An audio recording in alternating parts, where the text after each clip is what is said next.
오늘은 일정성분비의 법칙 시작하겠습니다. 일정성분비 법칙이란 화학 반응 시 일정한 질량비가 성립합니다 라는 뜻입니다. 일정하게 질량 비율이 정해져 있다 라는 뜻인데요. 그러면 제가 물질 변화가 크게 두 가지가 있지요. 즉 물리 변화랑 화학 변화가 있는데 각각의 예를 들며 설명을 한번 해보겠습니다. 물리 변화의 대표적인 예는 물과 소금이지요. 그렇죠? 네, 제가 물과 소금을 섞어서 소금물을 한번 만들어 볼게요.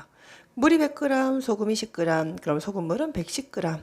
그래, 질량 보존의 법칙은 성립해요. 그런데 제가 물에다 소금을 한번 20g을 한번 넣어 볼게요. 녹을 수 있겠죠? 그래요. 맞아요. 온도가 높으면 녹을 수 있어요. 온도에 따라서 녹는 값이 달라져요. 그러면 비율이 일정하다는 뜻이 아니겠죠. 따라서 일정 성분비 법칙이 성립하지 않습니다. 그런데 화학 변화는 좀 얘기가 달라요. 화학 변화의 대표적인 화학식을 제가 한번 적어볼까요? 구리를 한번 가열을 해서 제가 산화구리를 한번 만들어 보도록 하겠습니다. 구리가 4g이 있으면 산소는 1g이 결합을 하더라고요. 그러면 산화구리가 5g이 형성되는 건 질량 보존의 법칙이에요. 그런데 구리가 8g일 때는 항상 산소가 2g이 결합을 하더라고요. 그렇다면 비율이 항상 일정한 거예요. 몇 대 몇 대 몇으로요? 4대 1대 5로요. 따라서 화학 변화는 일정 성분비의 법칙이 성립돼요. 성립된다는 거 기억해 주시면 되겠습니다. 그러면 제가 실험을 통해서 다시 한번 정리하겠습니다. 제가 그래프로 한번 정리를 해볼 건데요.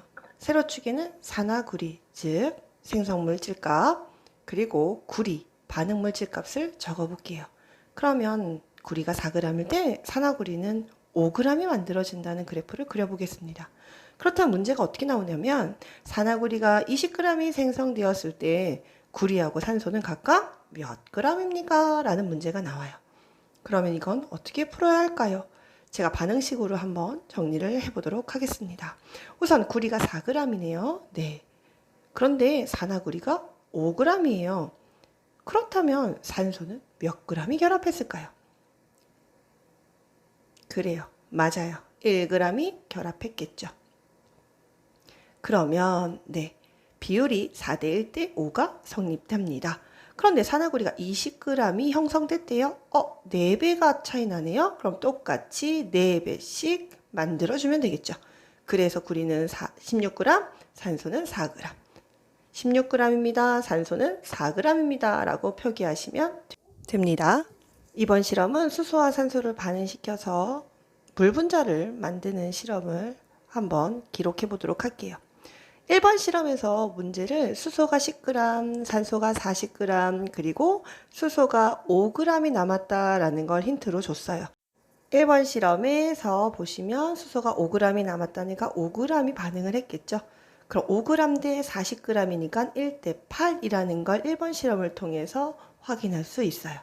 그러면 2번 실험은 수소가 80g, 산소가 80g, 그런데 1대 8이 되어야 된대요. 그럼 당연히 수소가 남겠죠. 그래요. 수소가 70g이 남습니다. 라고 적을 줄 아시면 되고요.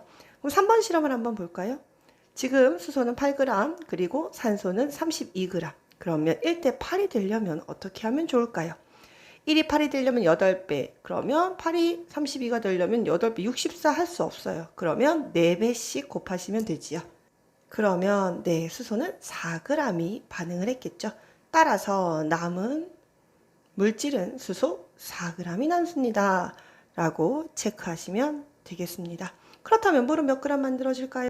수소 5g과 산소 40g이니까 45g. 그렇다면 아까 실험은 수소가 10g이 반응했으니까 이때는 물이 90g. 이때는 수소가 4g이 반응했으니까 물은 36g이 생성될 거예요. 고맙습니다.